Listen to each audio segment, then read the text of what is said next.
Cerita diawali dengan seorang pria yang tengah mengejar seseorang untuk membalaskan dendamnya. Pria itu bernama Park Tae-jung. Awalnya hidup Tae-jung berjalan normal. Tae-jung bekerja sebagai pengantar makanan. Ia juga rajin dan baik hati.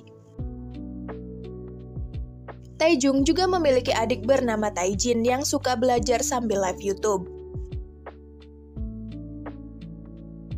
Selain sebagai pengantar makanan, Tae-jung juga berencana membuka toko bunga. Dibantu teman-temannya juga pacarnya bernama Suji.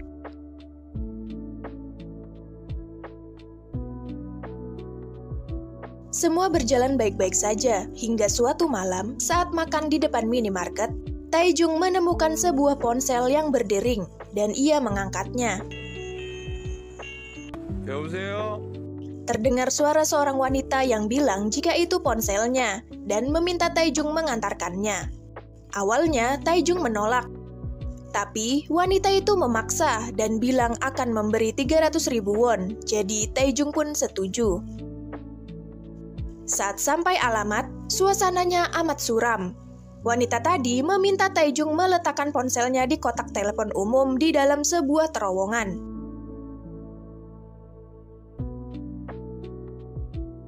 Dan saat kotak telepon itu dibuka, uang yang dijanjikan sudah ada di sana.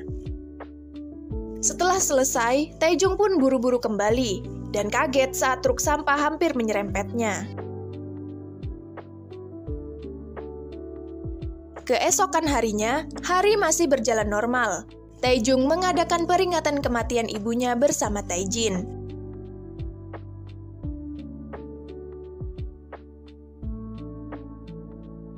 Sampai saat Tae-jung tengah merapikan bunga-bunganya, tiba-tiba polisi datang menangkapnya dan mengacaukan tempatnya.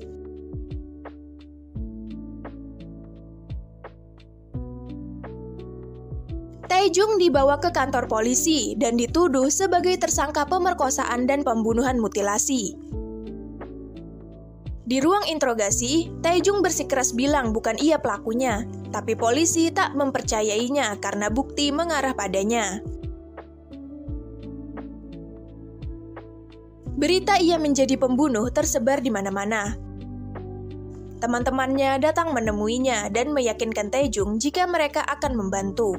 Mereka juga bilang agar Tae-jung sabar, apalagi kini semua info pribadi Tae-jung bocor ke publik.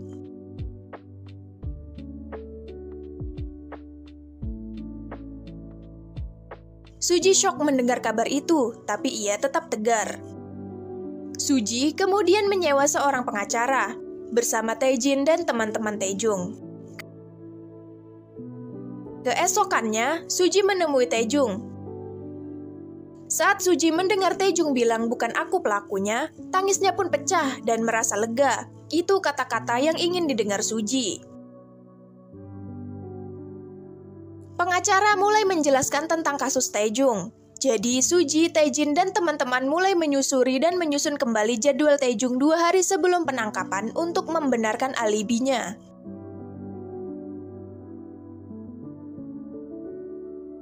Pergerakan Tae-jung yang sudah tersusun pun hanya kerja, dan kerja. Melihat jadwal Tae-jung, pengacara pun optimis bisa memenangkan kasus.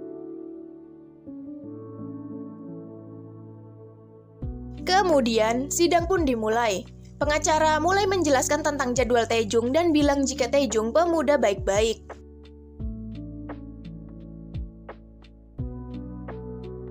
Tapi, saat jaksa mulai bicara, jaksa itu bilang jika rute pembunuhan dan pembuangan mayat itu sama dengan rute yang dilalui oleh Tae-jung. Dan kegiatan Tae-jung seperti meletakkan benda dan membantu nenek memindahkan koper sama persis dengan keadaan koper mayat. Ponsel yang ia temukan juga ponsel milik mayat itu. Dan di foto lokasi pembunuhan ada gelangnya juga. Tae-jung pun bingung, ini tidak mungkin. Bahkan yang lebih aneh, cairan tubuh yang ditemukan dalam mayat saat otopsi teridentifikasi DNA milik Tae-jung. Semua bukti mengarah padanya, dan Tae-jung pun histeris. Tae-jung divonis penjara seumur hidup.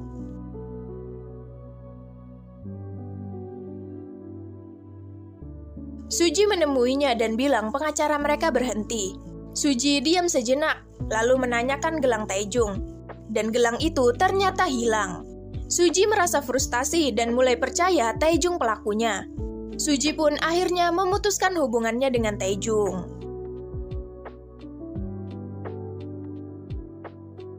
Dan kemudian, Taejung pun dipindahkan ke rutan dan disambut napi lain yang siap menghajarnya.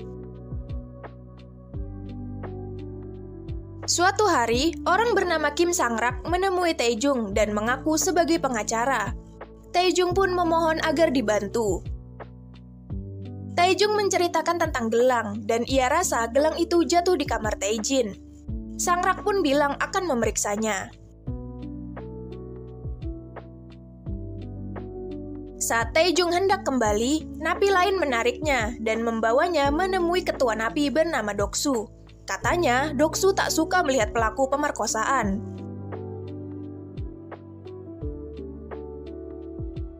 Saat kembali ke selnya, rekan satu selnya melemparinya, dan Taejung hanya bisa ketakutan. Keesokannya, setelah selesai makan, anak buah Doksu membawanya ke kamar mandi, dan Taejung pun dihajar di sana.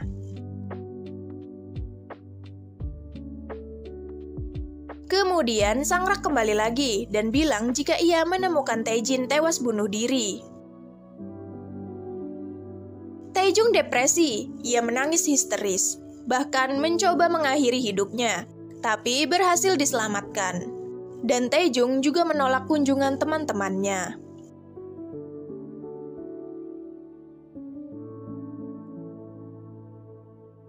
Saat Taejung hadir di gereja, napi yang membantu pendeta bernama Yongsik mencoba bicara padanya.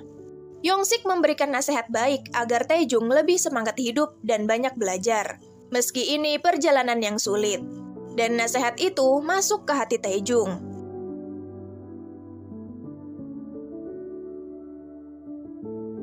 Hari-hari berikutnya, Taejung berusaha menyibukkan diri.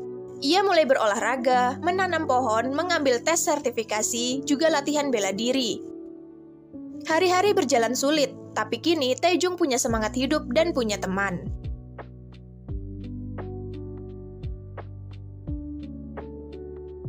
Lima tahun telah berlalu, dan orang yang menjebak Taejung bernama An Yohan masih melakukan hal yang sama. Taejung berkelakuan baik, dan bahkan sipir penjara bernama Chulhwan mengobrol tentang tanaman bersamanya. Tak lama kemudian, Yongsik datang dan memberikan gelangnya yang ternyata ia dibebaskan hari ini.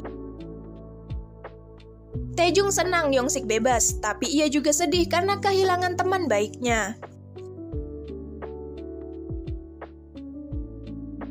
Saat Taejung duduk, ia melihat napi baru yang dibuli. Saat ia bertemu napi itu di gereja, betapa terkejutnya Taejung saat napi itu bilang jika ia dijebak setelah menemukan sebuah ponsel. Dan juga bilang jika Sang-rak sebagai komplotan penjebaknya. Setelah Sang-rak menemui ibunya tewas. Taejung pun syok mendengarnya. Dan keesokan harinya, napi itu ditemukan tewas bunuh diri. Taejung pun inisiatif menemui Sang-rak. Sambil emosi, Taejung tanya, "Taejin sebenarnya dibunuh kan?" Sang-rak pun tersenyum dan bilang jika ia yang membunuh Taejin. Dan mulai sejak ini, Taejung pun mulai memikirkan pembalasan dendam. Ia duduk di gereja, lalu mengambil paku di kursinya. An Yohan, seorang manipulator kejahatan berdarah dingin. Dia mematok tarif tinggi untuk setiap jasanya.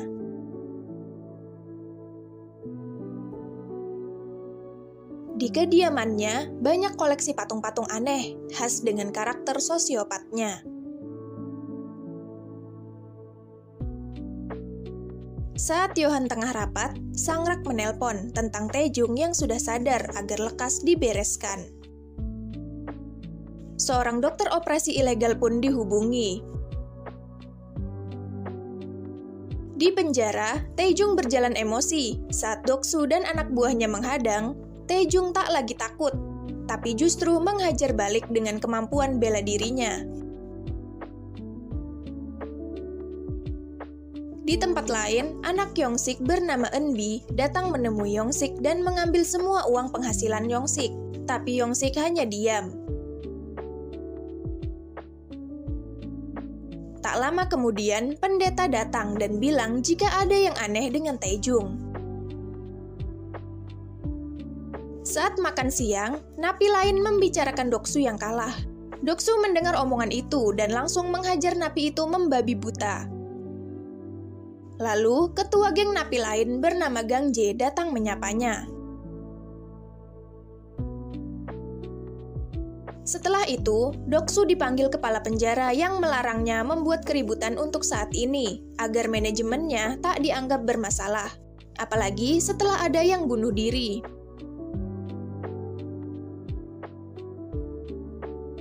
Di lain waktu, Yongsik datang menemui Taejung, juga memberinya suplemen.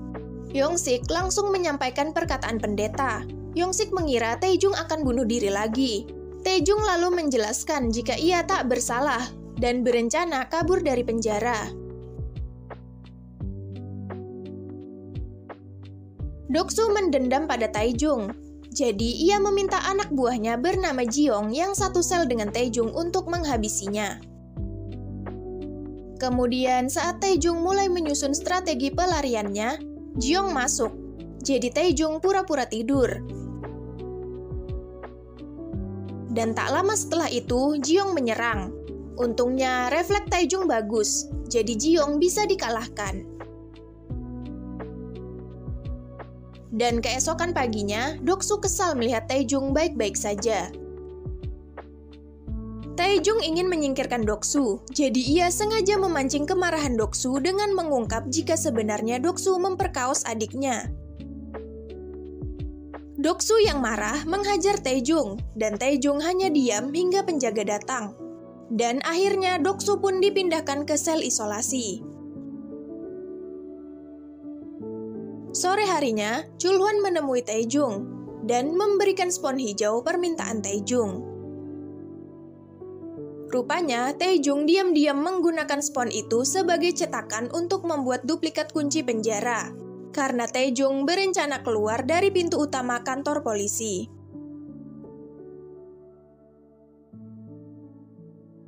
Keesokannya, dokter ilegal itu datang dan bilang akan mengadakan vaksinasi di penjara. Dia mengganti obat dengan racun spesial untuk Taejung. Saat Taejung kembali ke sel, ada sipir yang menunggunya dan bilang jika Taejung tak perlu divaksin dan sudah diganti napi lain, karena sipir itu ingin Taejung menang pertandingan. Besoknya, sipir itu meminta Taejung bergegas dan menemui Gang Jae. Karena Taejung mengejar waktu, tanpa basa-basi, Taejung langsung menghajar anak buah Gang Jae dan buru-buru pergi. Tapi Chulhwan memanggilnya untuk divaksin. Tahu itu Taejung asli, dokter itu langsung menyuntikkan racun tikus padanya.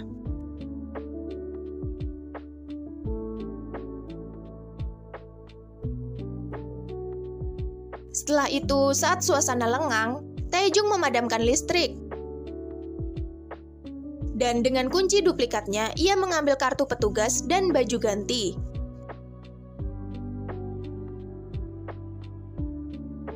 Saat akan masuk ke sel blok B, ada petugas lewat, jadi ia bersembunyi.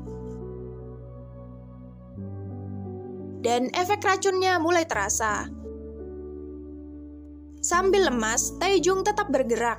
Ia masuk ke ventilasi lalu merayap.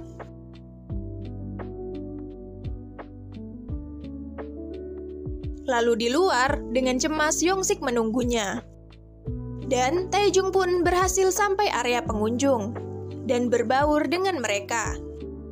Saat pemeriksaan identitas, Taejung melubangi barang bawaan orang untuk mengalihkan perhatian, dan akhirnya ia berhasil keluar.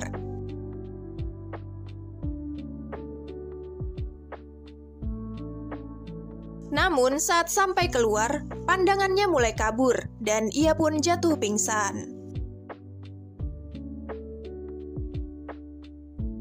Di lain tempat, Johan menonton balapan mobil, namun aura sosiopatnya ingin mobil-mobil itu kecelakaan.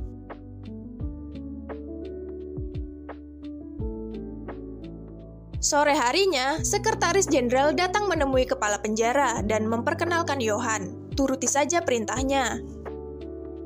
Johan meminta kepala penjara mengirim tahanan paling kejam dan berbahaya padanya dengan imbalan banyak emas.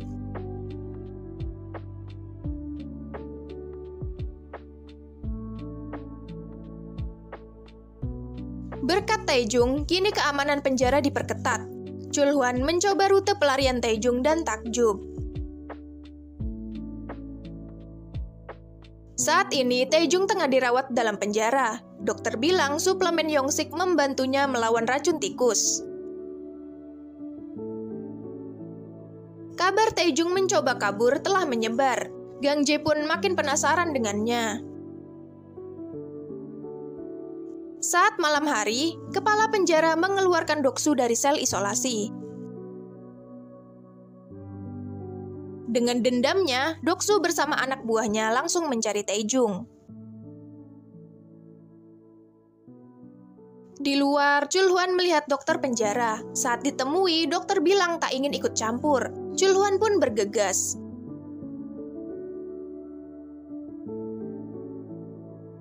Doksu dan anak buahnya mengeroyok Taejung. Untungnya Taejung ini sudah jago bela diri dan bisa menang bertarung melawan Doksu dan anak buahnya.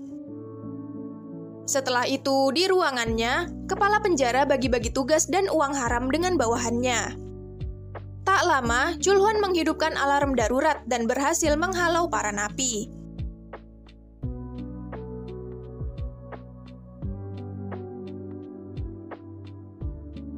Dan setelah selesai, Taejung pun dipindahkan ke sel isolasi. Dalam lamunannya, Taejung melihat Taejin dan minta maaf. Tak lama kemudian, ia disergap bersama Doksu dan napi kelas kakap lainnya. Petugas penjara membawa mereka masuk ke dalam truk.